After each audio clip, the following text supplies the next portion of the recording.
텃밭 농장에 심을 것 한두 가지가 아니지만 이 엄나무 밭두개라도 안 심을 리가 없습니다. 엄나무 어느 말이라도 표준말인데 그 효능을 찾아보면 엄나무의 새순에는 여러 종류의 사포닌, 리그닌 및 황산화 물질이 들어있고 특히 루틴이라는 물질이 많이 들어있어 눈 건강에도 좋습니다. 최고급 천연식품뿐만 아니라 약용 수종으로서도 그 가치가 클 뿐만 아니라 재배하기도 쉽습니다. 1년에 한 번만 순치기를 하고 거름만 주면 되니까요. 순을 채취한 가시란 나무는 백숙에 자주 들어가는 약재로서 허리나 다리 관절통으로 예전부터 이용해 왔습니다. 그걸 떠나서도 의뢰의 백숙에 엄나무 가지를 넣고 끓입니다.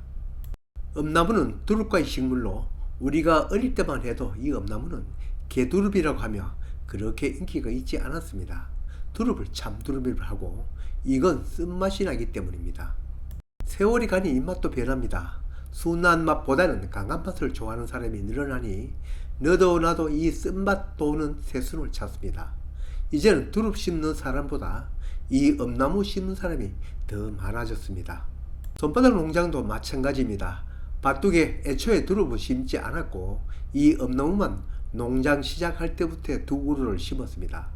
두릅도 엄나무도 모두 가시가 있지만 이 엄나무 가시는 드럼나무 가시와는 비교도 되지 않을 만큼 무시무시합니다. 우리나라 산야에 나는 나무 중에서 이보다 더 무시무시한 가시가 박힌 나무는 아마 없을 겁니다. 그래도 시중에 용접장갑, 가시장갑이라는 걸 철물쩔면서 몇 푼 안 주고 사면 떡 주무르듯 할 수 있습니다. 가시장갑이 그래도 못 믿으면 목장갑 속에 끼면 절대 안심입니다. 그래도 보기만 해도 무시무시합니다. 저도 이렇게 괜찮다고는 하고 있지만 이 뒤로는 민엄나무 묘목을 샀습니다. 아시는 분은 아시겠지만 가시 없는 민엄나무는 가시 있는 엄나무의 돌연변이 종입니다. 저야 파종 경험이 없지만 엄나무 씨앗 채종하여 뿌려보면 민엄나무 묘목 몇 폭이 올라온다고 합니다. 그렇다고 민엄나무 종자 받아다가 뿌린다고 다 민엄나무 올라오는 건 아닙니다. 대부분 가시 있는 엄나무 묘목이 올라옵니다. 두릅이나 엄나무 가지 산복은 잘 되지 않으니 대신 뿌리를 잘라 건삽을 합니다. 무성번식이죠. 이건 당연히 민엄나무 싹이 올라오죠. 물론 접을 붙여도 됩니다. 삽목과 같이 그 성질을 그대로 갖고 있어 민엄나무 접수를 쓰면 계속 가시 없는 민엄나무를 얻을 수 있습니다. 산림과학원에서 개발한 청송이란 민엄나무도 계속 접목으로 번식을 하고 있습니다. 말로는 일반 민엄나무보다는 생산량이 더 많다더군요. 손바닥 농부도 민엄나무 묘목 몇 그루 사고 그 묘목 위까지 잘라 접목순 얻어서 키우던 엄나무에 접을 붙였습니다. 다행히 접은 성공하여 그 이듬해 또 다음 해는 거기에 새순이 달리는 걸 순채취도 해보았습니다. 이게 그 흔적입니다. 작년 봄에 겨울을 나지 못하고 고사한 것입니다. 니 왜 죽었노 하고 물어볼 수도 없고 확실한 답은 모르지만 여러가지 조건으로 보아서 동사한 것 같습니다. 손바닥 농장 계곡지라서 늘 한기가 서려 감나무 포도나무도 가지가 동사는 건 다반사입니다. 이놈도 아마 겨울을 넘기지 못한 것 같습니다. 감나무나 포도나무는 그렇다 쳐도 엄나무가 동사한다는 것은 믿어지지가 않았습니다. 이보다 더 춥고 높은 산에서도 자생하는 엄나무 어릴 때 많이 봐왔지만 얼어 죽는 건 보지 못하였습니다. 같이 구입한 민엄나무의 묘목도 지금 남아있지 않습니다. 이건 여름에 죽었으니 가뭄에 죽은 것 같습니다. 엄나무 배수 좋은 곳에 심는 건 맞지만 뿌리가 옆으로만 뻗는 천근성이라 건기에는 잦은 급수가 필요합니다.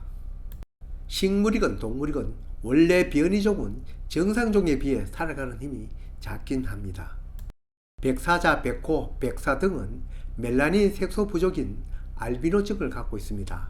그러나 희귀종이다 보니 약물 취급을 받고 있습니다.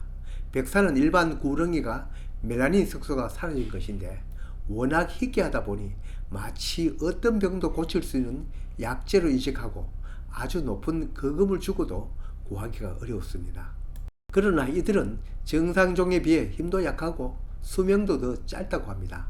병에 대한 면역력도 더 적다고 합니다. 물론 민엄나무는 앞에 이야기한 백호나 백사처럼 멜라닌이 부족한 것은 아닙니다. 그러나 지금은 자꾸 백호나 백사 같은 돌연변이 종의 특성이 생각납니다. 죽는다고 포기할 손바닥 농부가 아니죠. 재작년 가을에는 다시 민엄나무 묘목을 새 그루 사서 밭둑에 나란히 심었습니다. 그 이듬해 봄인 작년 봄에는 이렇게 새순도 올라왔습니다. 올라온 순만 채취하고 1년을 그냥 두었습니다. 그리고는 1년이 흘렀습니다. 바로 옆에 가시 있는 엄나무는 전정을 하든 안 하든 1년에 새순이 한 번만 올라와 맨 끝마디에는 여축 없이 새순이 맺히는데 이놈들은 2번 올라와 자란 것입니다. 비배 관리를 똑같이 하는데도 순이 2번 자랐습니다. 어느 나무라도 한 해 자란 위에 또 자라면 튼실한 순이 맺히지 않습니다. 손바닥 농부가 비배 관리를 잘못한 것은 맞지만 지금까지 엄나무 쉽게 재배할 수 있는 나무로 알고 있었습니다. 다른 나무들은 몰라도 엄나무나 두릅 같은 순을 채취하는 나무는 순이 며칠에는 그 위에 또 자라면 이듬해는 순이 없거나 있어도 빈약합니다. 그냥 넘어갈 죄가 아니죠. 온 블로그 유튜브 다 뒤졌죠. 민엄나무 묘목을 파는 묘목상은 한결같이 민엄나무 추운데도 잘 자란다고 하였으나 전문적으로 재배하는 쪽에서는 민엄나무가 동해에 약하다고 하는 곳이 들어있더군요.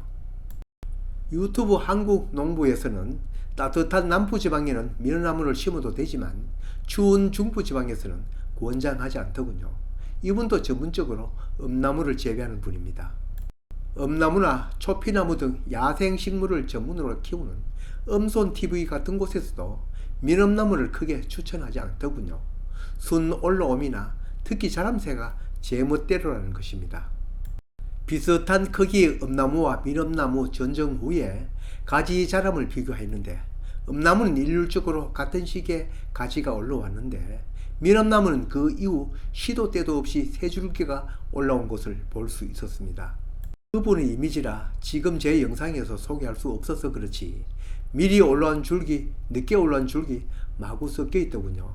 어쩌면 제 민엄나무 묘목도 이와 연관이 있어 보입니다. 무엇보다 제 비배 관리가 잘못된 것은 맞을 겁니다. 과수처럼 정성을 기울이지 않고 그냥 두어도 병증 없이 잘 큰다는 믿음만 믿고 방치한 게 제 잘못이 크긴 합니다. 이제는 겪었으니 엄나무라고 쉽게 생각하지 않고 비배 관리 신경을 써서 키워야겠습니다. 이제 처음부터 새로 시작하는 마음으로 전정 이제 마쳤습니다. 엄나무나 민엄나무 수확량을 담은 얼마라도 높이는 전정법은 뒤에 소개하겠습니다. 저는 이렇게 하겠습니다만 사실 텃밭 농장에서 엄나무나 민엄나무 키우는 것은 재배법이 수월해서 심기도 합니다. 예전에는 가시는 엄나무 일색이었습니다만 민엄나무 묘목이 보급 판매된 지도 꽤 되었습니다. 넓은 면적에 전문적으로 민엄나무 재배하는 분도 텃밭에서 몇 그루 재배하는 분도 계실 겁니다. 그런 분들은 제가 얘기하는 경험이나 현상을 보지 못하시는지 궁금합니다. 손바닥 농장은 모종도 묘목도 씨앗도 심지어 농산물도 팔지 않고 그저 농사 공부하기 위해서 텃밭 농사 짓고 그걸 영상을 올리는 농사 공부하는 채널입니다. 본 영상에서 얘기 드린 민엄나무가 엄나무 비에 다른 점이 있다면 댓글로 구체적으로 그 현상을 얘기해 주시면 저를 비롯한 많은 시청자분들이 재배에 참고가 될 것입니다. 손바닥 농장 채널은 공부하는 채널입니다. 시청자분들과 함께 만들어가는 채널이기도 합니다. 많은 협조 부탁드립니다.